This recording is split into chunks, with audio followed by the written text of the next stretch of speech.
Clouds TV, empowering lives. Nataka tuzungumzie about the secrets of the kingdom. Sema secret of the kingdom. Siri kubwa ndani ya nini? Ya ufalme wa Mungu. What is in the kingdom? What is in the kingdom? Because the kingdom is not just a kingdom.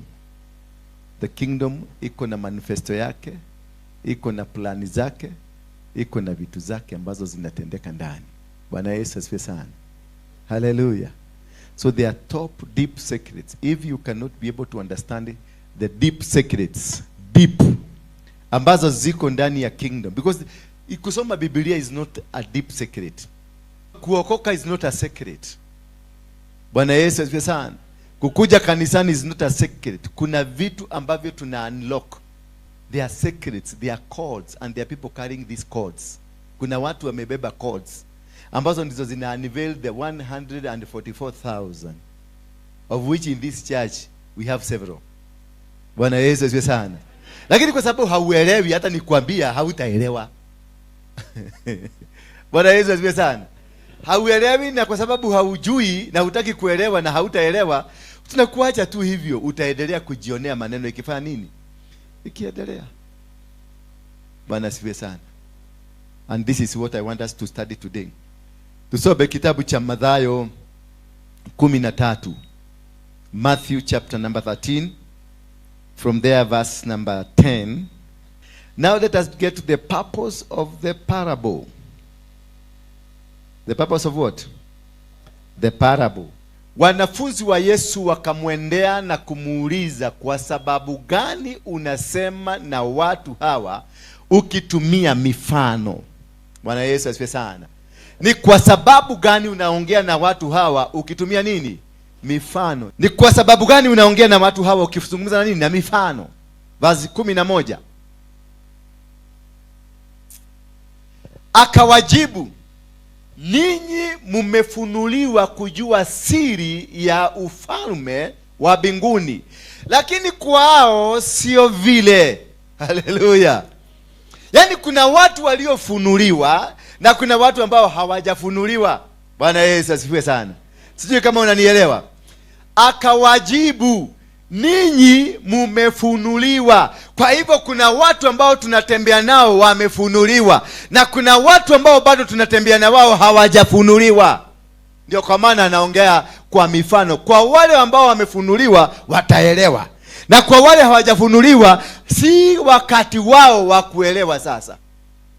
That's the reason ya kuwa na siri. Kuna wakati wa kuelewa. Kuna watu wakati wao wa kuelewa, na kuna watu wakati wao si wa kuelewa. Hawajatimia kiwango cha kuelewa. Bwana Yesu asifiwe sana. Kuna wakati, yani kuna vitu ambavyo hata ufanye nini hautaelewa, maana wakati wako wa kuelewa haujafika. Na kuna watu ambao vitu vitafanyika na atajua hii ni wakati wako umefika. Bwana Yesu asifiwe sana. Huu ndio wakati wa jambo hili. Na ndio kwa maana Yesu aliongea kwa mafumbo. Na Yesu bado ataendelea kuongea kwa mafumbo, kwa sababu kuna kipindi cha kitu fulani kufanyika na kuna kipindi cha kitu fulani kutofanyika. The secrets of the kingdom. Verse 12, please. Kwa maana mtu anayekuwa na kitu ataongezewa kingine. Haleluya. Mtu ambaye ana kitu, modo we na kedo. Haleluya. Modo we na kedo. Kwa hivyo kuna watu ambao hawataongezewa, maana hawana. You got nothing in your mind. You got nothing that is happening around you.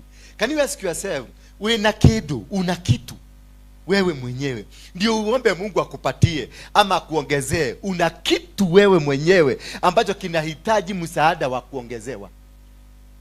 Sio kama mnanielewa?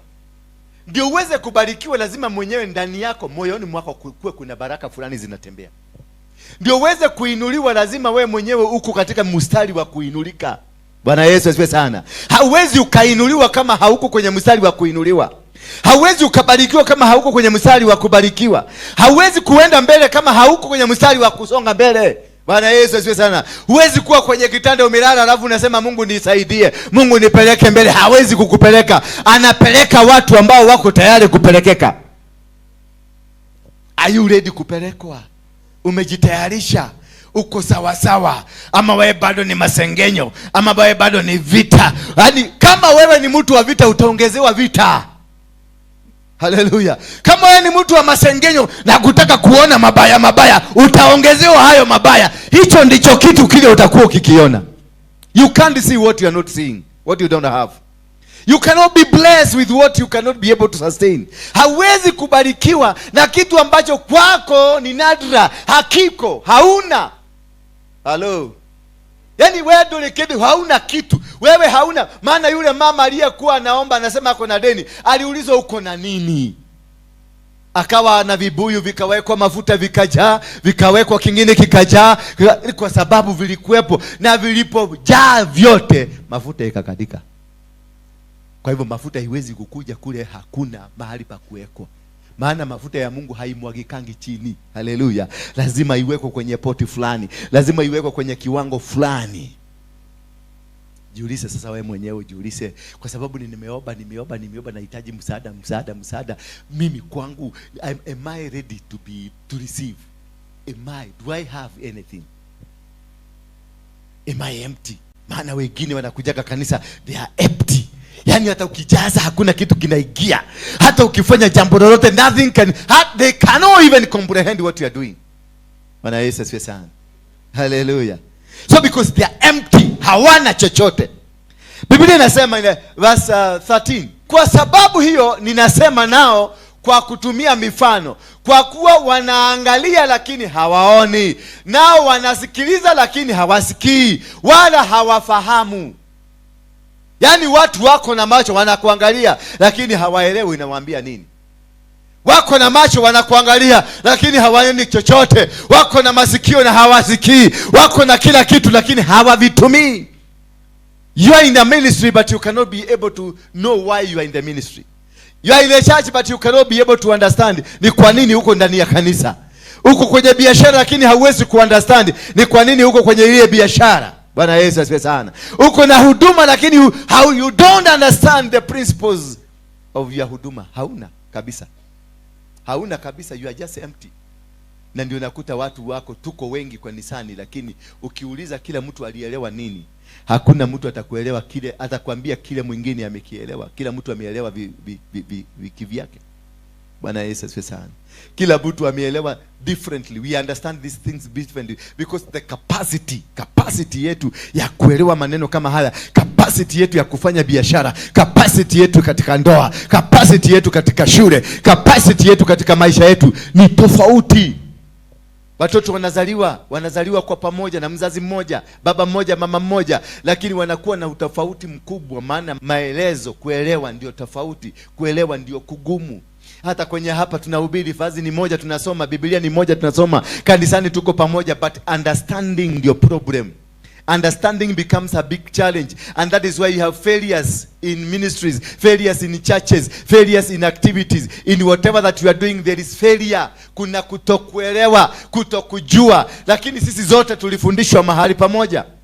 Na ndio Bwana anakuuliza, mlipatiwa nafasi moja ya kunawiri, mlipatiwa kiwanja kimoja, mlipatiwa mahali pamoja, mlipatiwa kila kitu ambacho ni kimoja, lakini katika matumizi yake ikakuwa kuna utofauti. Kuna aliyekuwa nyuma, kuna aliyekuwa mbele, kuna aliyetangulia, kuna aliyebaki nyuma, na kuna aliyefika kabla wengine wafike. Bwana Yesu asifiwe sana. Basi nyingine hiyo tuendelee. Hivi yametimia kwao maneno haya yaliyosemwa na Mungu kwa njia ya nabii Isaya. Yametimia. Maneno haya ambayo mnayaona yametimia, yalinenwa na nabii Isaya, lakini bado hawajaona. Bwana Yesu asifiwe sana. Yesu mwenyewe ni chanzo cha nabii Isaya. Maana nabii Isaya ndiye alitabiri Yesu. Walikuwa na Yesu, wanatembea na Yesu, lakini hawakuweza kujua unabii wa Isaya ndio umetimia. Bwana Yesu asifiwe sana. Kuna mambo mengi yanafanyika katika maisha yetu, lakini yanafanyika, yanamalizika, hakuna kujua, hakuna kutambua, hakuna kuelewa, lakini yanakuja, yanakupita. Sasa hii nimewaambia kipindi hiki leo, siku ya leo ndio tunaenda kuanzisha mwenge wa wale watu wameandikwa kwenye Biblia 144,000. Lakini kabisa hamutaelewa. Najua hamutaelewa. Sema hatutaelewa.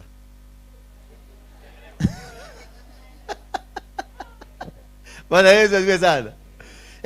Maana wengi hawatajua ni nini kinatendeka. Ukiona nafanya crusade, nafanya mkutano, kuna jambo linafanyika katika ulimwengu wa kiroho. Mimi sifanyangi crusade kwa sababu ya crusade.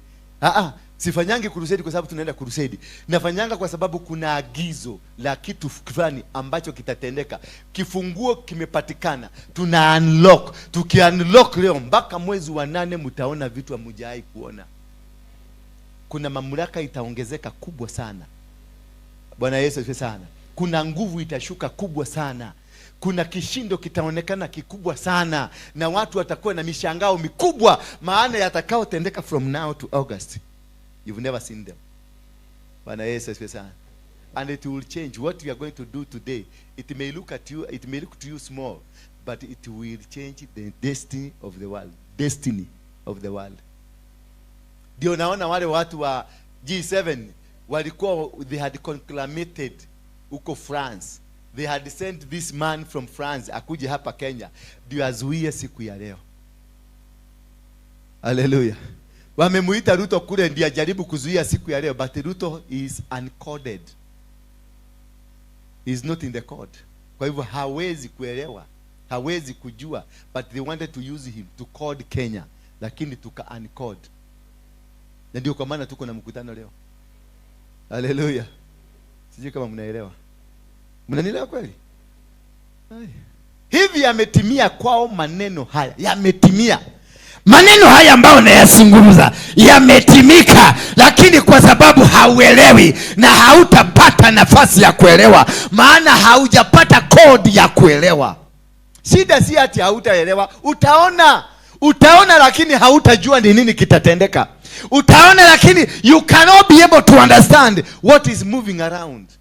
But things are just happen. Zinafanyika. Ruto alikuwa G7, alifika huko na akafanya tu madharau, maana walitaka tu akae hapo ndio waweke kifunguo, lakini wakapata yeye si mtu wa kifunguo. Hallelujah. Si mtu wa kifunguo, maana kifunguo kiko na watu wanaitwa Negro. Sema Negro. Negro ni wanani? The Negroes are the Bantus. They are the one with the key. Hao ndio wana wa Jacobo. Hallelujah. Yeah, hawa wengine ndio walikuwa mafarao. Maana ndio walikuwa Sudan. Sio kama unanielewa? Ndio walikuwa nabi Sudan. Ndio walikuwa mafarao. Ndio walishika mateka wana wa Israeli ambao ni the Negro, watoto wa Jacobo. Sasa ukipata mahali popote Mbantu na uelewa, ukienda Nigeria upate Mbantu na muelewa, ukienda South Africa upate Mbantu na muelewa, anaongea lugha moja. Ukienda kwa Wakisii wanasema chumbi, chumbi. Wakikuyu shube. Wakamba munyo. Ukienda kwa Wachaga wanasema munyo. Monyo kwa Wachaga wa Tanzania chumbi ni monyo, Wakamba monyo. Yeah? Unanielewa lakini? Na ukienda kwa Waluya munyu. Chumbi ni Kiswahili. Ichumbi. Munyu kwa Waluya ni munyu. Yes.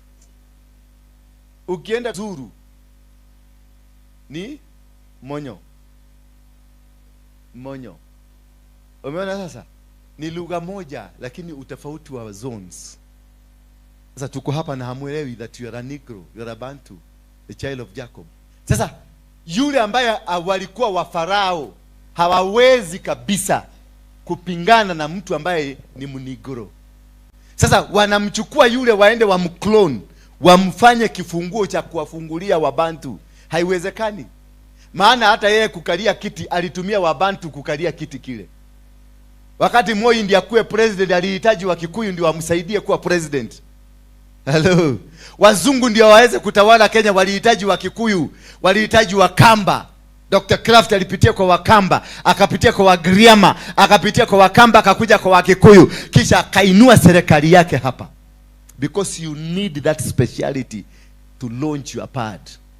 That is why they wanted the speciality. Lakini sasa walifanya makosa wakachukua asiyekuwa. Hallelujah. Sio kama mnanielewa? Wakachukua asiyekuwa. Kwa hivyo ikakataa kuingia. The key ikakataa kuingia. That is why today we are going to launch the same key ambayo ilikuwa ilaunchiwe G7. Dika ni muranyita. Haya maneno mtayazungumza na hamtayaelewa, mtakuja kuelewa uzeeni kama hamna meno, mkiwa kibogoyo. Hallelujah. Mkiwa nini? And this is what we are calling the secret series za ufalme. Maana ufalme, Biblia sio kusoma Biblia. Ufalme sio ufalme tu. Ufalme uko na vitu vyake. Ukiingia kwenye kitengo cha polisi kiko na siri. Utakuta kuna kitengo cha polisi za nani, cha CID, kitengo cha polisi cha GSU, kuna kitengo cha polisi cha AP, kuna kitengo cha polisi cha anti-stock theft. Kuna vitengo mbalimbali vya polisi, na katika vile vitengo viko na kodi ya operation yao. They can only operate within their codes. Ukienda mwambie mtu wa GSU na mtu wa CID, waambie mtu wa DCI aende akakomandi mtu wa GSU, atakwambia hapana, tunahitaji kusikia kutoka kwa kodi yetu, kama inasema signal, wanaitanga signal, imetumwa ama haijatumwa. A signal has to be sent for that person to understand wanafaa kufanya nini. Hello. Utasikia amekwambia kuna red tape na vitu kama hivyo, hautaelewa. Kwenye walkie-talkie utasikia Alfa Romeo, kumbe anataja jina lako. Kama ni jina Grace na unasikia nakwambia Grace Romeo. Sasa wewe unajui, unasikia utasema nilisikia akisema Grace Romeo fulani, yani majina yalitajwa hapo, sikuelewa. Walisema Grace, wakasema Romeo, wakasema Alpha, wakasema Sia chai. Watatumia tu uje amekusoma jina yako amesema Grace. Lakini wewe unasikia atisema Romeo, Grace, chai na nini. Hakuelewa, because there is a top secret. A coded language. The kingdom of heaven is a coded language that is only understood by the people who are coded like the same. Sasa mnaweza kutembea na mtu, mnatembea na Waruinge hapa na hamjuagi ni nini mnafanya. Kumbe kuna kitu kilifanyika, kuna kitu kipya kilionekana, kuna jambo moja lilifanyika na hamkujua. Mlikuwa mpaka kwa hiyo uwanja na kukatendeka hilo jambo likafanyika, lakini hakuna mtu, haukuelewa. Unauliza wewe, haukuona? Kama wakati tulienda mlima the last time we went to the mountain. The last time, hapana, mlinikuta kwa mlima, si ndio?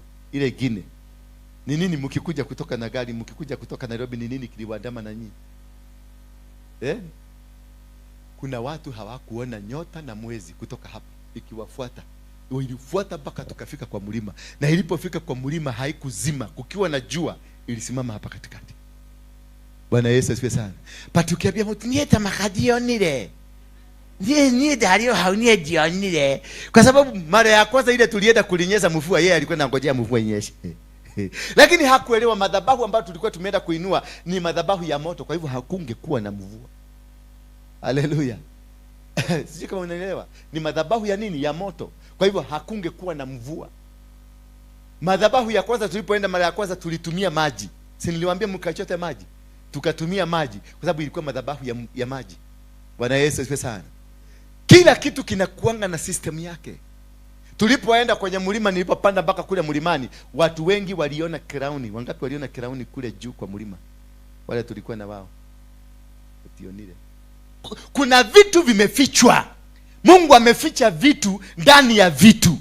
Ameficha vitu ndani ya watu. Wako na macho hawataona, wako na masikio hawatasikia, wako na mambo, lakini wako na kila kitu ambacho kinahitajika kuona, but they could not be able to see.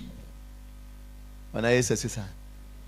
Hata sasa wakapi waliamka leo asubuhi mapema, uliona nini? Kuna kitu uliona? Kuna kitu mliona? Kuna wingu lilikuwa limetoka chini limepanda mpaka juu, limeguza huko juu kabisa, alafu lilikuwa na moto ndani. Sasa mnaanza kusema niliona. Uliona wapi? Tuendelee next verse. Hivi maana mioyo ya watu hawa imegeuka migumu. Sababu ya wewe kutokuona ni kwamba una moyo mgumu ambao hauwezi kuelewa, hauwezi kuona. Imegeuka migumu, wameziba masikio yao. Hata ukifundishwa namna gani unakuta hawezi kusikia, Hawezi kukubaliana na watu, unapambana tu na hali na unang'ang'ana na vitu ambavyo hauelewi. Watu wanasema direction tunaenda hivi, lakini they don't want to hear. Wanataka visarakasi, wanataka vituko, wanataka mirukaruko, kwa sababu you are not rukarukaring wenye wanazoeza, wamezoea. Now God is giving a new dimension. Ile dimension ya Kikristo ambayo tumekuwa nayo, ile ya mahubiri hiyo na wahubiri hao na hiyo vitu zote, imefika kikomo leo. It's a new dimension.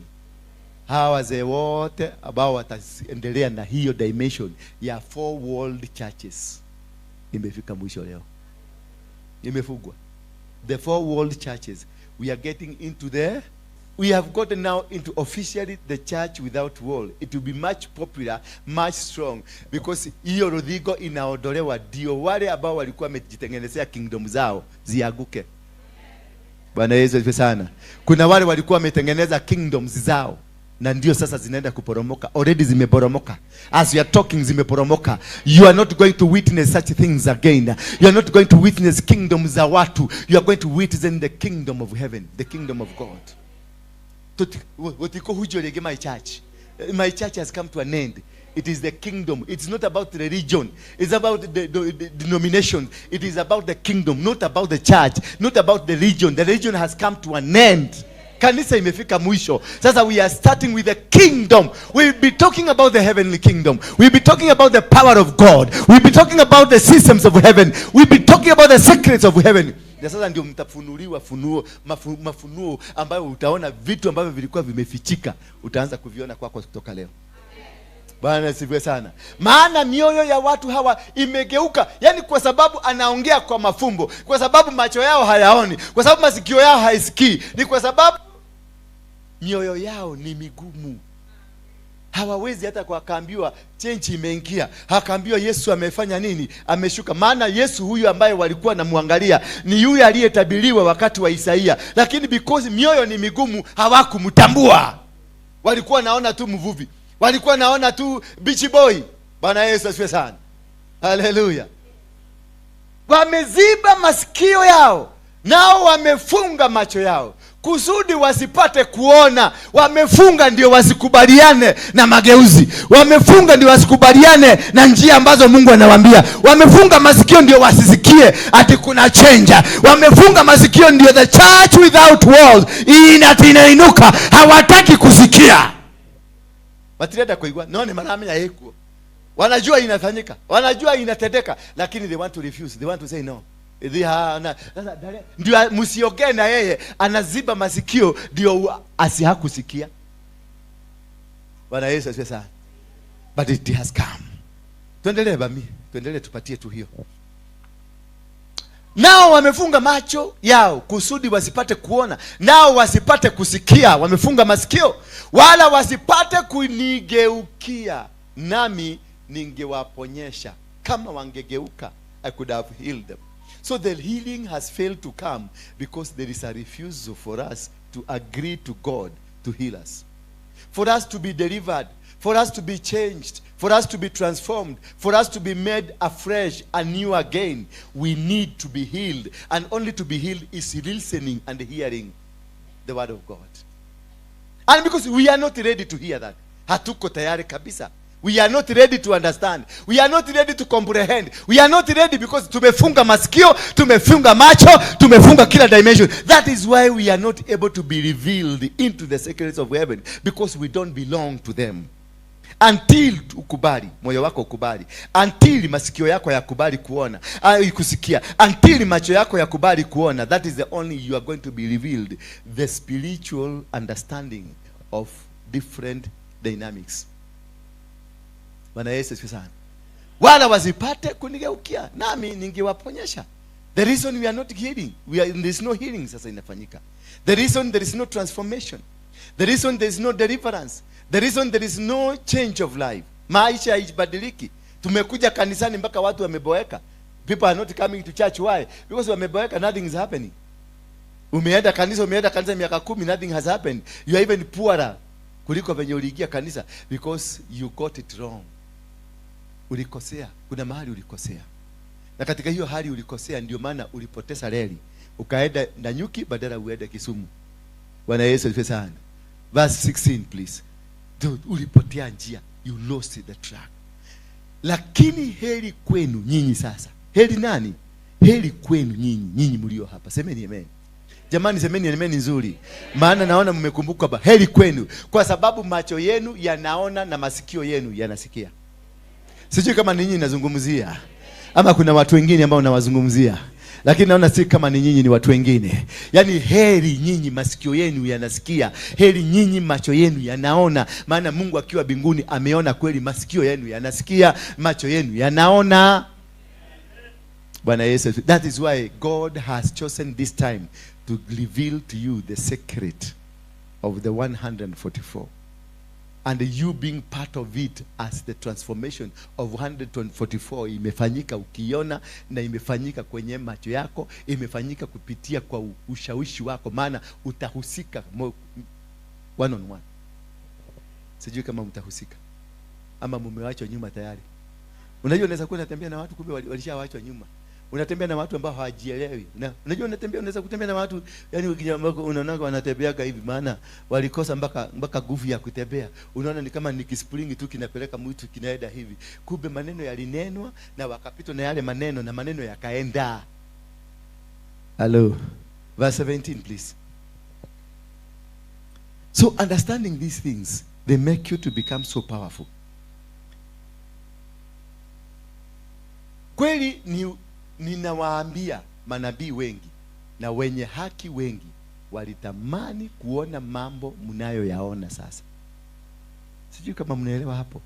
Kuna watu wengi walitamani kuwa wamehusika na kuyaona mambo ambayo mnayaona sasa. They really wanted, but God never chose them. Bwana Yesu asifiwe sana. They really wanted, but God never chose them. Hiyo ndio top secret ya kuelewa ufalme wa mbinguni. You're the top secret ya kuelewa the reason God has put you in this position right now. You are in this position right now because God had a purpose for you, had a reason for you to be here. And that's why God has been asking you, come and join us, come and move together. Kuitwa kwako kukua mahali hapa, it is not by a fluke, it's not by a mistake. Bwana Yesu asifiwe sana. Na kutokuwa hapa, wewe kutokuwa hapa, it is also not by mistake. It was intentional to remove you. Ndio usikue part ya hii, maana you don't belong in this. This is for the chosen. Bwana Yesu asifiwe sana. Hii safari is meant for the chosen, only the chosen. That is why God chose you to be here today. Kuna watu wengine hawakukuja, kuna watu wengine wametoka wameenda mahali kwingine, lakini God just decided I want to pick on this one because this will bear me testimony. Bwana Yesu asifiwe sana. Na wenye haki wengi walitamani kuona mambo mnayoona, lakini hawakuyaona, na kusikia maneno mnayoyasikia, lakini hawakuyasikia. They don't hear. Hawakusikia. They are just there. Mko na mtu unasikia maneno, unasikia Mungu akikuongelesha, unasikia ukiongeleshwa, lakini mwenzako mmekaa naye next unamuuliza enwaigwa nikikiu. Unaigwa no. Nani ameongea? Wewe unasikia, lakini anakuambia mimi sijasikia kitu. Anakuambia huoni huyo mtu? Mimi sijaona. Because already you have been transformed into a heavenly dimension. A dimension yenye hawezi mtu mwingine hajui lakini wewe unaona. Mtu mwingine haoni lakini wewe unaona. Mtu mwingine hasikii lakini wewe unasikia. Ndio unaona hamtaelewana because you are in the different platforms. And when you are in different platforms, it means that you can never be able to work together with that people. And that's why the Bible, not unless 2 or 3 agree. Hello? Not unless what? 2 or 3 agree. Sio kuagree tukubaliane tuende. Agree ni kwamba you can hear what I'm hearing. You are in the same dimension. You are in the same platform. You are in the same move. Yani tunatembelea kwenye anga moja. Lakini tunaweza kuwa kwenye nyumba hii lakini hatutembelei kwenye anga moja. Kila mtu anatembelea kwenye anga yake. Bwana Yesu asifiwe sana. Tuendelee verse 18. Basi msikilize maana ya ule mfano wa mpandaji wa mbegu. Ile tulisoma asubuhi, wale walikuwa kwa service ya asubuhi. Kwa msikilize kwa ile story ya mpandaji wa mbegu. Mwenye alipanda mbegu lakini hazikukua kwa usawa, maana kuna zile zilienda zikaanguka juu ya mawe, kuna zingine zilidungwa na miba, kuna zingine zilikauka na kuna zingine zilimea. Sasa itategemea wewe ulilelewa kwenye msingi gani? Under what foundation did you come up? Ulikuwa kwenye msingi gani? Msingi wako unaweza kukuwezesha kufaulu. Msingi wa neno lako unaweza kukuwezesha kusimama. Msingi wa neno lako ama understanding of the gospel, understanding of the word of God can it lead you to understand the secrets of the kingdom, because the most important thing is to understand the secret. Si ku understand kama sasa tunaonanga Mama Maria hapa akisema ameona Yesu. Bwana Yesu asifiwe sana. Ameona malaika hapa. Si uongo, anaona. Lakini kwa sababu wewe haujui the secret ambao wanaitumia, maana yeye anatumia code ambayo walipatiwa na baba mudharu. Bwana Yesu asifiwe sana. Baba Mkirini wako na secret. They see things that we don't see. They see things. Ukikutana na Rejo Maria hapa asubuhi utawakuta maelfu ya Rejo Maria wakitembea mji wa Nairobi miguu kavu. Wamevaa manguo marefu wanazunguka huku wanazunguka, wametoka Kayole kule maelfu na maelfu. Wewe hautaelewa ni nini wanafanya. Mimi ambaye nimefunuliwa nitaelewa. Nitakutana na Wahindi kule Westland wakitembea miguu mikavu, hawana viatu. Wewe hautaelewa, utaona wajinga, utaona watu wasiojielewa. Lakini mimi ambaye nimefunuliwa nitajua hawa wanamiliki nchi. Bwana Yesu asifiwe sana. Wewe utakutana hatuna kimutu Waislamu unafikiria ni viatu hawana, wamekosa kununua viatu kwa sababu hana pesa. Lakini anazunguka akiwa na ile rosari yake akizunguka miji yote ya Nairobi, akizunguka mitaa yote ya Nairobi, hawana viatu. Wewe unafikiria ni kwa raha zao. Si kwa raha zao, kuna kitu wanamiliki. Wewe unakaa tu umekauka, unasema nie digedie magoro nie iko kana hata kutembea na mivida viatu nikwambie tuzunguke Nairobi utakataa, maana hauelewi maana hiyo. Mimi nitazunguka maana ninaelewa. Bwana Yesu asifiwe sana. Kuna siku moja tulisema tuzunguke Nairobi, tukaambia na watu wengi, tulikuwa kikundi kikubwa sana. Kulikuwa na watu karibu 100 ambao tukabiana kutoka hapa kanisani tuzunguke, wengine wapitie hii, wengine wapitie hii, wengine wapitie hivi, tuzunguke Nairobi msima alafu turudi hapa tuinue dhabihu tuone venye Mungu atafanya. Watu walibaye, tulikuwa karibu watu 100, lakini tulipotoka hapa hivi watu walienda wakiingia magari wakienda home. Kuna mwingine utampatia kazi kama hapa kanisani, unampatia wewe kuwa sasa wewe mkubwa fulani, simamia kitu fulani. Sasa kwa sababu mpatie hiyo mamlaka kidogo tu, ameanza kupora watu. Anapora watu. Apostle amesema tunahitaji kufanya kitu fulani. Apostle anasema tunataka shilingi 1,100 ya kulipia stima. Unakuja kustukia stima haijalipwa miezi 3, unakatua stima. Watu wananiuliza si tulilipa stima? Tulilipa. Namuuliza aje? Sipaka na imekatwa. Wewe kwanza wachana hiyo mlilipa. Lete pesa tulipe hii ingine.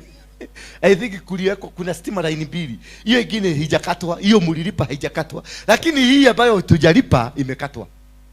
Lakini ukichunguza unasikia pesa ilitolewa. Bwana Yesu asifiwe sana. Ukichunguza hivi nini? Ilitolewa. Lakini kwa sababu huyo mtu hamuko kwenye ufalme mmoja, yeye alikuja kupora watu. Mwingine anakunywa nasikia kidogo amepigia mtu. Sasa analia, napenda nini watoto wako wamefukuzwa wako shule. Naomba tu unisaidie nikalipie watoto wangu shule. Anakata hiyo. Anatumiwa kwa kitu. Anapigia koki. Bwana Yesu asifiwe. Koki, unajua unakuwa baraka kwangu sana. Kwa nini? Koki anauliza, kwa nini unalia? Mimi nateseka. Tunafikiria kurudi kule nilikuwa. Nini kwa hiyo madhabahu? Bwana huko hiyo madhabahu naona kama ndio mzuri. Ni nini shida? Watoto wangu wamefukuzwa shule. Na nyumba sijalipa. Inaingia. Anapigia Jeni. Sasa nakuta amekusanya watu. Not because he is bad, but because ako misplaced. He is in the wrong kingdom. He is in the wrong place. So hawa watu naomba Mungu tu aondodoe, ang'oe magugu. Ang'oe nini? Magugu. Ayaondoe ndio kisha mimea iweze kukua vizuri. Bwana Yesu asifiwe sana. Because hata mkaishi miaka yenu yote hamtafaulu. Kwa sababu you are not together. Hakuna mahali mtaenda. Hakuna kitu mtafanya kifaulu. Ndio unaonanga unaanza biashara na mtu na biashara inaanguka because you are not party. You are not the same. That partner ambaye mlienda kufungua naye kazi hayuko part yako. Sasa wewe unafanya kazi kule na yeye anavuta kwingine. Kwa hivyo biashara ile lazima itaanguka. Ukaolewa na mjamaa ambaye si bwana yako. Na niliwaambia ni wale mnatafuta wanaume na wale mnatafuta wanawake, just click the code ambia Mungu, usitafute mume, waume ni wengi. Usitafute bwana, mabwana ni wengi. Men, husbands are many. Wacha kutafuta husband, my husband, ama my wife. My wives are many. My husbands are many. Seek to have your rib. Kama wewe ni mwanaume, omba Mungu mwambie my rib irudi mahali ilitoka. The one that is carrying your rib is only one. They are not two. But husbands can be 10. Wives can be 10. Hallelujah. But did you get me? Yes. Omba Mungu akupatie rofaru. Haleluya. Kia kenyo lilo kuma hau. Baiko nikyo kiuke hau muriganetie geshoke.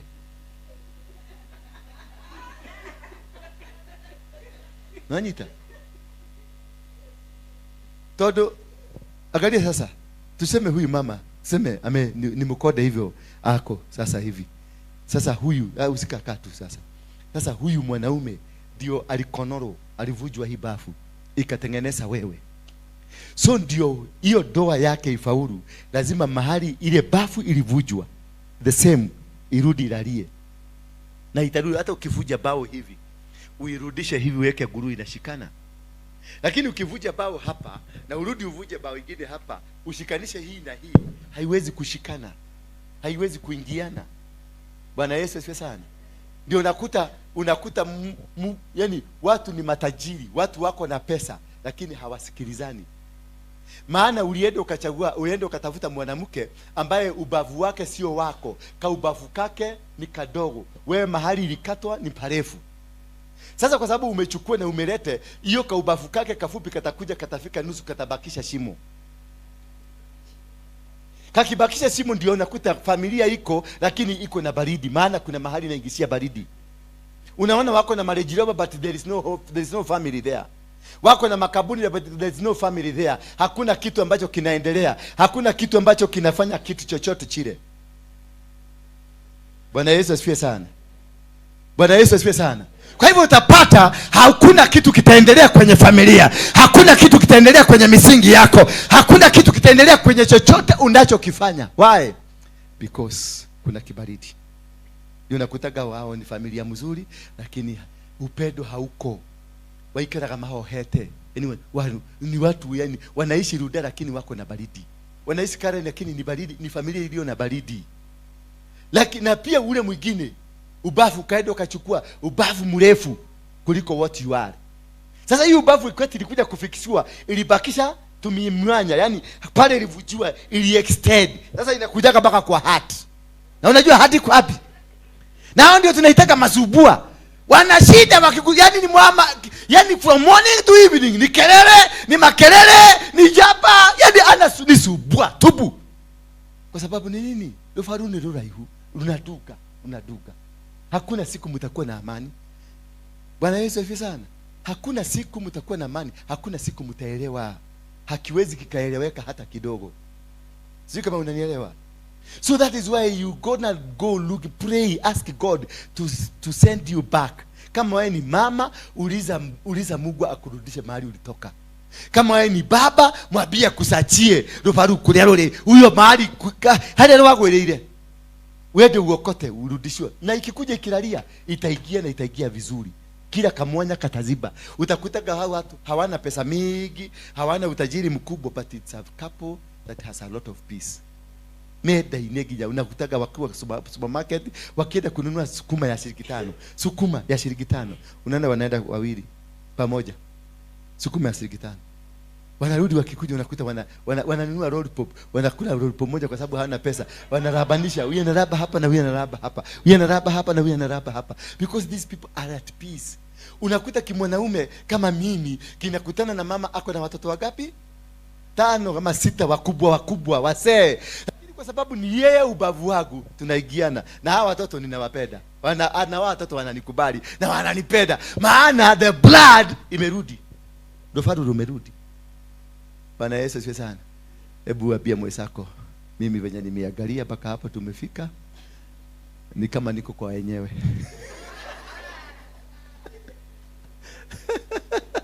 Mwambie ni kama dire nake. Yes. And this has been the challenge of our lives. Biashara mnafungua biashara na mtu, kumbe hamkuwa mmeruhusiwa kufanya biashara na huyo mtu.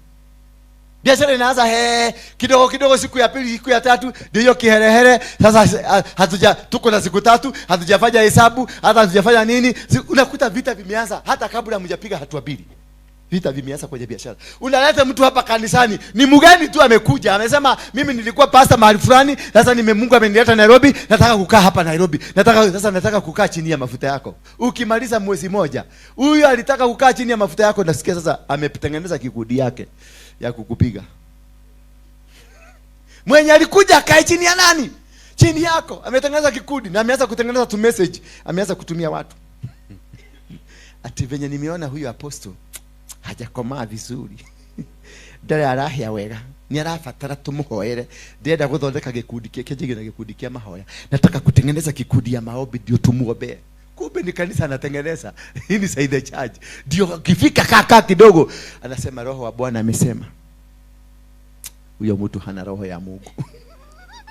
Lakini Mungu ndiye alimwambia kuja. Akiwa mahali Modakuru, akiwa Nyere, Mungu ndiye alimwambia, nenda kanisa fulani nimekutuma huko, usaidie kusimamisha hiyo kanisa isimame vizuri.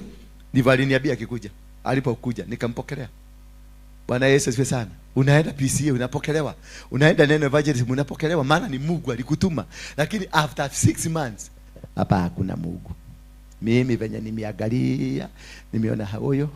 Hata niliota nikiwa katika ile madhabahu, venye alikuwa amesimama hivyo.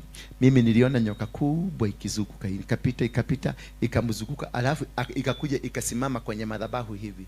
Sasa nikaona imefungua mdomo, ilikuwa narusha ulimi hivi, inavuruta mtu.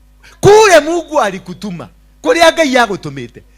Kaika yu atashiritie. Ndio Mungu akutume. Alafu ukuje ujikute ndani ya nyoka. Alafu ama ujikute sasa wewe unafanya vitu. Huyo Mungu kwani alikuwa amelala? Mbona hakukupatia? Hakuwa ameona hapo mbele? Huyo Mungu wako ni kisiwi. Ni ule tunaitaka biti kisiwi. Haonagi mbele. Bwana Yesu asifiwe sana. It's because you are the wrong person in a particular ministry. You are the wrong person in a particular situation. When you are wrong in the wrong place, you cannot make it. You cannot succeed. So you need to make things work. Chukua muda, tia kutengeneza. Wacha kukibiria hiyo biashara. Wacha kukibiria hiyo kazi. Umeitwa kazi, una siku unalipwa, kuna kazi unafanyaga, unalipwa 30,000, alafu unaitiwa kazi ati kuna kazi ya 80,000. Unatoka hapa, unafuta kazi, unakimbia, unaenda wapi? Mombasa. Ati kuna kazi ya 80,000. Unaenda ukifuta kazi, umeacha umeresign. Ukifika Mombasa unasikia kabuni ndio imewekwa under receivership. Na walikuwa na kuleta kwa sababu walikuwa na kupoach. Wanajua unaweza kuwasaidia wasiingie kwenye receivership immediately, maana ulichelewa kabla pesa zako zitoke ndio kibia Mombasa. By the time utafuta nyumba, gegere inagogwa, receivership inaingia. Sasa kule ulitoka na madharau, kule umeenda unakuta. Kwa sababu you never understood. You did not ask God first. What am I doing? Is it right in your kingdom? Because anything that you are doing in life must be in tandem with the kingdom. Bwana Yesu asifiwe sana. So you need to understand before you start moving with anything, and before you start doing that business, understand. Jutaka kujua. Hata ukipata mdemu mzuri, you must unlock the door first. Hauwezi kufanya kitu kimelokiwa. Kitu kimefungwa huwezi kukijua. Sasa unaniloko unamwambia can you marry me? Anakuambia can you marry me? Sasa katika ulimwengu wa kiroho amefunguka. Sasa akifunguka sasa kuja hapa kwa madhabahu. Wekelea dhabihu yako hapa, bia Mungu nipatie report. Analetwa akiwa yeye mzima. Unaonyeshwa nyoka, unaonyeshwa chura, unaonyeshwa tili, unaonyeshwa kila kitu. Ni akikuja kwa ulisema I marry you. Let's pray. Hiyo ndio lile jambo tunaombea. Hata ring yako nimenunua, niko nayo. Sasa tuliombea hiyo jambo. Bwana Yesu asifiwe sana. Yes. Na Magdalene unamtoa hapo, unampeleka kwa kahoteli, unamnunulia madasibiri 3. Anajua ako sawa. Na ukomo gushagia hakuenegeza more information ilikuja. More information. Wewe unaandika tu. More information inateremka. Unakuja unaekelea sacrifice nyingine. Sacrifice unlocks. Bwana Yesu, the reason of giving sacrifices, it is to unlock. Bwana Yesu asifiwe sana. Hallelujah. That's the reason you give the sacrifice. So unataka ukiendelea hapo, unaekelea hapo, kuna vitu vinaendelea kuchomoka. kitu kinaendelea kuchomoka. Sasa una understand, unajua huyo tigana yake. Sasa utaenda mnunulia madasi mbili, next time ununulie moja. Next time utanunua moja, mkule katikati mkatane. Bwana Yesu asifiwe sana. Next time utaenda kwa hoteli muombe maji ya tapu. Story ikuje kiishaka. Mwambie huyu alafu kama unataka kumuondoa ni mtu alikuwa anafikiria uko na pesa mingi, unamkopa shilingi 200, unamwambia ngobera shilingi 500. na kwa sababu alikuwa gold digger anakuondokea tu pole pole. Sasa osho hadari kido. Ananeka yuraje ile shedari kido. Na story inakaa hivyo. Always before you start that venture, do a sacrifice. Mnielewa? Before you do that venture, do a sacrifice. Before you do that thing that you want to do, before you get that guy that you want to marry, before you get that woman that is beautiful, before you get that beautiful woman, and you think this is the woman of my life, do a sacrifice first. Asikuwa amejibondoa. Unajua siku hizi wamama wanajibondoa. Ni mtu uko ndani kwa gosi yake, akogonyalete kuna ringos, amejaa mtaro huko ndani. Sasa amejaza kokoto imejaa huko ndani vizuri, alafu akaweka fila, alafu sasa akaweka ile kitu kakufanya kuwe mrembo. Unaona ni mtu ni kama ada 18. Nole kemudi toradi yedhabe. Akitoka bafu unamwambia, unamuuliza umepotea njia. Akuuliza kwa nini? Kwa sababu ni mtu mwingine. Yeye alikuwa mbrown, lakini sasa amejipotoa, akitoa hiyo kitu yote. Unaona ako na wale tulisoma geography. Nitako plateau. Contours. Unaona ma contours zinaenda huko na sura nyingine inakaa kama iko na mashimu. Alafu anakuja, alafu unakube hakuagi na meno. Na unajua hatulalagi wale hatuna meno, hatulalagi na meno. Lazima utoe meno uweke kwa gilasi. Sasa anakuja hiki kitu kimeanguka na ndani. Alafu unaona sura ni ile sio ile ilikuwa ya white, ni sura ya black. Na venye anakuja sasa unajua lazima ajaribu kukusmailia. Ala the more ana smile, the more anaharibu. Alafu sura sio ile yake. Si utachamoka. Ukochamoka. Bwana Yesu asifiwe sana. Utajamoka useme ni ghost. Alafu ukue labda umekuwa na accountability 3 za maghost. Utatoa bio. Bili, umwambie mwenzako bili. Mwambie kama umemwangalia. Na uache kuangalie. Mwambie bili. Muulize naona kama umejibodoa. Muangalie muulize naona kama umejibodoa. Ni nini? Muulize ni nini? Ni sura baya ama ni contour? Wala hata ukijibodoa usijibodoe sana. Jibodoe tu vizuri. Kujibodoa ni kuzuri. Bodoa vizuri, lakini usijibodoe upoteze sura yako. Unajua unaweza jibodoa upoteze sura yako. Na jana na juzi tumetoka huko Heaven's Gate kuomba Mungu ateremshe, Baba nitumie malaika Baba atakaye niokoa.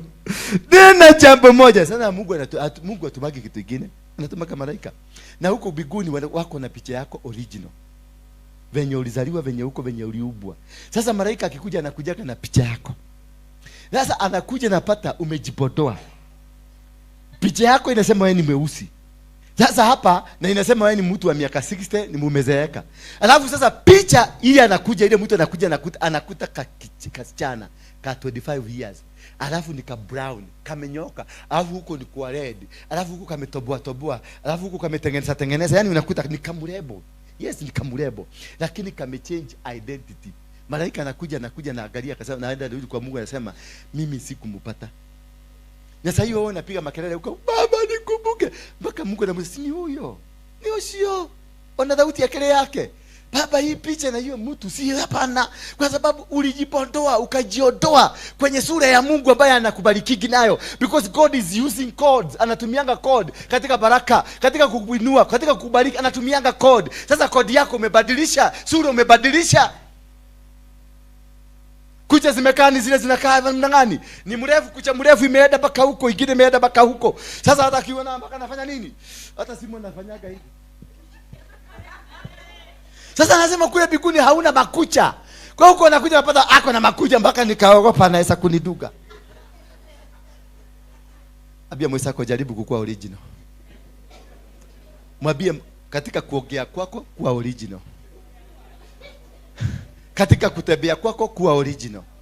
Kuna wengine utakuta kwa sababu anataka kuwa masiyo na kuda mpaka kanatembea hivi. Nasikia kitu kang kang kang kang kang, kwa sababu CEO fulani anatembeaga, unasikia kang kang kang, na wewe unajaribu kutembea huko mpaka unakuta huyo mtu kwa sababu ya kutembea amekuwa na bokoro anataka anatembea kama drug bag. Bwana Yesu asifiwe sana. Don't change your identity. Be real, be yourself. God will bless you because of being self. How you speak, how you talk, how you relate with the people, how you act, no matter the position that God has given you. Don't worry about the position. The position was part of you, was part of the system that you are, was part of the what God has blessed you with. The blessings come to the original people. They don't come to fake people. And that's why you have in charge. We have fake people. Waruinge kanisani ni fake. Why? Because they don't even understand themselves. Hawajielewi, hawajijui, wanakaanga tu hapa dunia ni vuguvugu. Sema vuguvugu. Vuguvugu ni nini? Tuende hiyo ingine. Yeah. Sasa pahali zile mbegu zilipoanguka pembeni ya njia ni mifano ya watu wanaosikia habari ya ufalme na kukosa kuelewa. Sasa umesika, wanasikia habari ya ufalme lakini wanakosa kuelewa. Wanakosa kuelewa kwa nini? Maana ya originality. You are not an original person to understand. You are somehow fake. So kama umejiondoa kwenye the originality, it means you are thinking, you are doing of things will not be that original thing. Praise be the name of God. Pahali zile mbegu zilipoanguka pembeni, pahali zilianguka pembeni ya njia ni mifano ya watu wanao sikia habari ya ufalme na kukosa kuelewa. Yani unasikia habari, you are hearing everything but you cannot comprehend. Ni uraigwa no dura hata we bado unangangana na uchawi. Kuna mama mmoja hapa wakati nilikuwa nafuga wa mama mashuka hapa, ile ya kwanza kabisa, huyo mama aliita mama mwingine hapa akamwambia, ni kwa nini umekubali kufugwa shuka? Bwana Yesu asifiwe sana. Ni kwa nini? Na yeye alikuwa hapa, yeye nilimfuga, lakini alibuliza huyu mwingine, ni kwa nini ulikubali kufugwa shuka? Unaona sasa, huyo ni mtu ambaye mko na yeye na si hamuko na yeye, maana she is on a mission. Na kwa sababu alikuwa ametarget, huyo ametarget kwa sababu ameona, kwa sababu hiyo mashuka mimi sikutaka kupeana na siku nimepaka kupeana. Mimi niliitwa, nilisikia na sauti, nilikuwa mlimani kule Kongo, nikasikia sauti, nikamwambia kesho ni siku ya kina mama, wabariki, kwa sababu mama yako nilimchukua, nenda ubariki wa mama. Bwana Yesu, silikuwa Mother's Day? Ilikuwa Mother's Day. Sasa wakati nilikuwa na mafuka, nilikuwa naona mama yangu amesimama hapa akismile. Bwana Yesu asifiwe sana, akismile. Na Mungu akanismailia, akaniambia you've done it. Hapo washo kama hawakenda akisema urathimwo, Ngai yako rathime, Ngai yako teithie, Ngai yako weke, because ni agizo, nilifanya agizo la kibinguni. Sikufanya maono yangu, maana hata sikuwa na pesa. Si tulikopa? Ule mtu alitupatia nusu pesa, tukampatia nusu, hiyo ingine tulimlipa baadaye, maana nilifanya agizo la Mungu. Bwana Yesu asifiwe sana. Lakini kwa sababu kuna jangili nayo hapa imekuja kufanya agizo la kishetani. Hello. Imekuja kufanya nini? Agizo la kishetani, kuzuia hiyo baraka. Maana mimi kwangu ni dhabihu natoa kwa sababu ya siku kama hii ya leo. Hizo vitu naonanga nimekuwa nikitoa, natoanga kwa sababu ya siku inakuja. Kuna siku ambayo Mungu anaenda kutenda kitu. Kuna siku Mungu anaenda kubadilisha kitu. Kuna siku Mungu anaenda kuinua kitu kipya. Na katika hiyo miinuko na hiyo plani ya Mungu, kuna madhabahu utakuwa umeinua. Kuna sacrifices ufike mahali pale. Ndio tufike siku ya leo ya kwenda Soweto, lazima tukue kuna dhabihu nyingi tumetoa. By the time tufike Soweto, itakuwa kuna kitu already kishatendeka katika ulimwengu wa kiroho. Vitu hii sadaka mnatonga haikufanyiangi sasa, inakutayarishia siku za uzoni. Kuna watu wametoa sacrifice hapa, lakini si wewe utaikulia, itakuliwa na watoto wako. Bwana Yesu asifiwe sana. Haleluya. Sasa usikuja za mimi nimetoa dhabihu, nikupada umepada. Nitamea. Na labda ulipanda nini? Ile mti inaitwa mtamayo. Mtamayo takes years. Mtamayo inaweza kwenda 50 years. Mtamayo itaenda 50. Na ukipanda mahindi ni 2 months. Ukipanda maharagwe weeks. Na kuna vitu za days zinamea. Bwana Yesu asifiwe sana. Hallelujah. So usipande, usifanye jambo la tunatoa sacrifice we expect that day. It can happen, yes. Lakini pia give it room. Maana utaweza kuta yote hiyo kitu umefanya hapo umefanyia watoto wako. Haleluya. Mama yangu alikuwa mwombezi na tuombea sana, na alikuwa ameambiwa ataenda Amerika, na aliambiwa 1973 akiwa yanga. Bwana Yesu ndio alitolea unabii. Laina linaye hii laina iko kuja jana, ilikuja kitambo, na ataambiwa ataenda Amerika. Sasa mama akaanza kujitayarisha jinsi atakavyoenda Amerika, hata kujibondoa na kujipanga vizuri jinsi atakapoenda nini.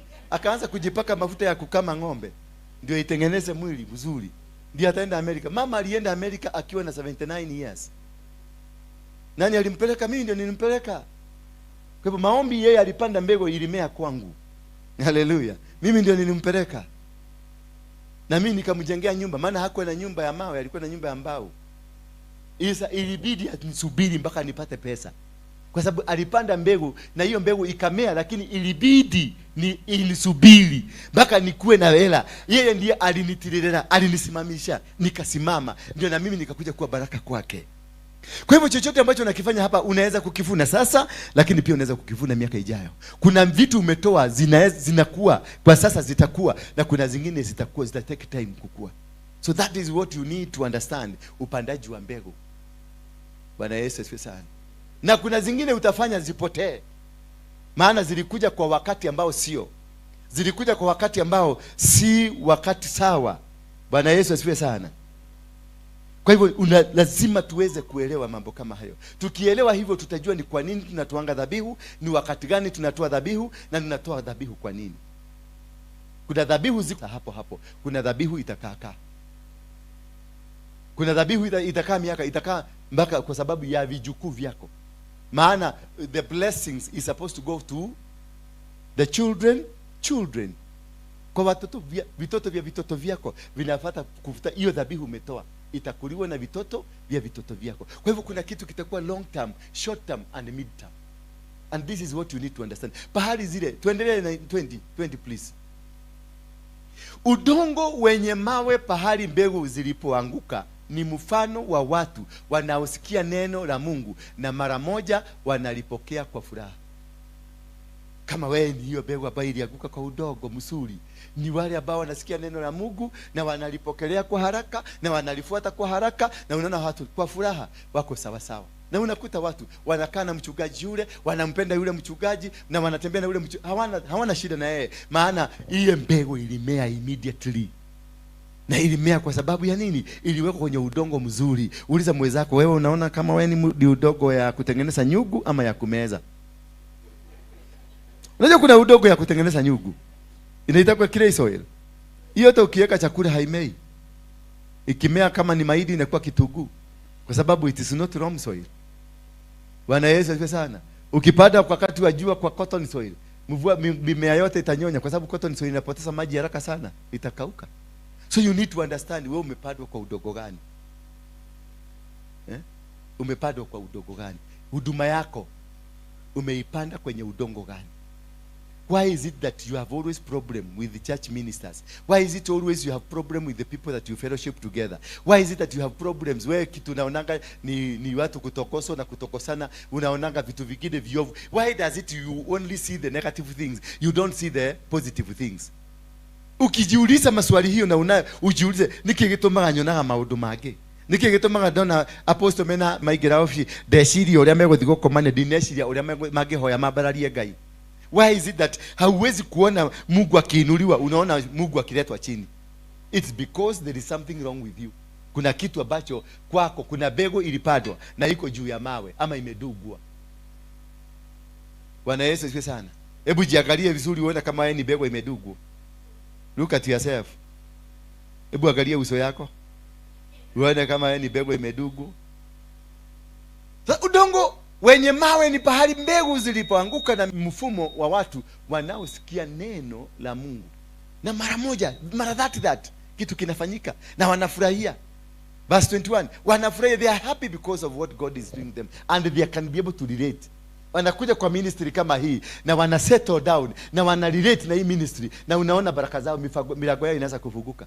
Na kuna watu tutatembea nao miaka 2-3 na hakuna kitu, tangu akuja hapa alikauka, lakini halizami ndani yao. Yaani wako na neno lakini halizami ndani yao. Wanalisikia kwa furaha lakini lile neno halizami, haliingii, liko pale hija linang'ang'a linakaa tu hivi kama mizizi. Wanalishika kwa muda mfupi tu.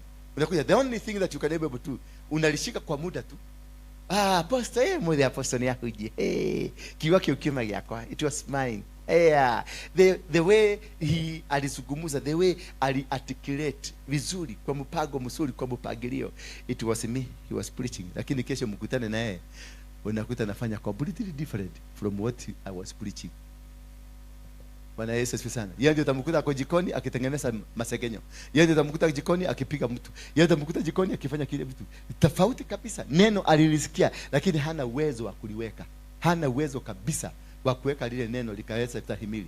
Wanalishika kwa muda mfupi tu. Wakati taabu na mateso vinapowafikia kwa ajili ya neno la Mungu, mara moja wanaaguka. Kikiumana hapa kiumania hapa. Yeah? Utakuta hapa nitabaki maybe tukiwa watu wawili ama watatu. Kwa sababu shida ama taabu imetokea. Ndio nakuta mtu ulikuwa na marafiki wengi. Wakati shida ilikupata, marafiki wote wakakuondoka. Because they are with you for a purpose. They are with you for a reason. Kuna kitu wananyonya, wanafyonza kutoka kwako. When watalia rais hakuna kitu no more, they are fionzing from you, wanakuondoka. Hautajua venye walikuondoka. Hautajua, utakuta pekee. Wakati utaanza kusikia una shida fulani, kuna pesa inahitajika hapa kanisani. Tuseme sasa Saturday tunanunua kitu na kila mtu akuje na pesa tununue Saturday hiyo, hautaona watu. Utaona my apologies, sorry I won't be able to make it. Nilikibia Geshagi, nyanya yangu alikanyagwa na kuku. Because they are only with you when they are eating with you in the table. Lakini wakati wewe unataka sasa services zao wakusaidie, they are no longer with you. Bwana Yesu asifiwe sana. Wakati bahari zile mbegu zilipoanguka katika miiba na mifano wa wale wanaoisikia neno la Mungu, lakini masumbuko ya dunia hii na udanganyifu wa mali vinawasonga, lile neno linalokuwa ndani yao kulizuiza kuzaa matunda. Lile neno linawazuia kuzaa matunda. Yani these are the people that will hear the word. These are the people that will walk.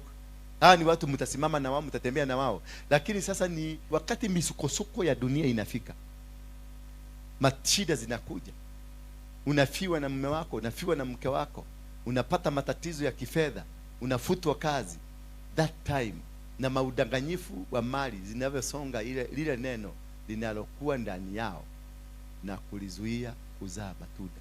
Hilo neno linazuia. Maana umekuja umepatiwa stories za huyu mume wako alikufrustrate kila kitu. Sasa badala ukue, matunda ambayo unafaa kuchanua yanakufa.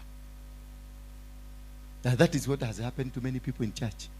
That is what has happened to many friends. Kuna watu mnakuaga kwa WhatsApp group kwa 1000, lakini ogojea siku utapata msiba. Kati ya hao 1000 utapata the only 5 ndio walirespond. 5 only. Na wametoa shilingi 500. Na kwao ulitoa shilingi 2000. Ulitoa shilingi 3000. Sasa wana kutumia 500. Sasa unashiba hii 500 amekutumia itatunua nini? Hata mshumari. Hata mshumari kilo moja imefika 600. They don't care. They don't care. They can only care. Lakini wakati mnaenda kukula nyama na huko Gongo, wanakujaga haraka sana. Ndio wanaitisha lete Hennessy. Na Hennessy ni shilingi 6000. 1 liter. Huyo mwingine asikia ameitisha tule tu green, unaona kameza kamejaa green. Kale kagini kanakuwa gani? Heineken. Okay. Nika Heineken. Sawa. Pali zile mbegu zilipoanguka katika udongo mzuri ni mfano wa watu wanaosikia neno la Mungu na kulielewa, nao wanazaa matunda, wamoja matunda 100, wengine wanatoa matunda, wengine wanazaa matunda 600, wengine 13. Watu wanakaa na mazao. And you can see watu wao wanakuaga na fruits, wanakuaga na mazao mazuri. Na ukiwaona unaona maisha yao ni mazuri. They are always happy. Bwana Yesu asifiwe sana. Because hakuna kitu kingine. Unajua hakuna kitu kibaya kama kusustain uogo. Kwa sababu nakuonaga naanza kufikiria ile last time nilikuwa hata. Sasa unaanza kufikiria mpaka sasa unaanza story nyingine mrefu ndio uone kama atagusa kitu ukumbuke. Na huwezi kukumbuka. Sasa hiyo ndio ulikuwa umemwambia unakuwa na account yako iko na bilioni 1. Sasa hiyo unakuja unakuta umesahau, unakuja kumwambia mahagai kwa bila tu shilingi 200 ni ndio nake. Hivi unaniona? Mimi hata kwa banki ni kama sijui nini. Sijui. Niko imeisha. I don't have anything. Bwana Yesu asifiwe sana. Because something is not adding up. Don't lie. Live your life. Do not live a lie. In whatever circumstance, do not live a lie. Live yourself. No matter how down you are, no matter how poor you are, no matter how confused you are, no matter the situation that you are in, do not worry about the situation. God will change your life.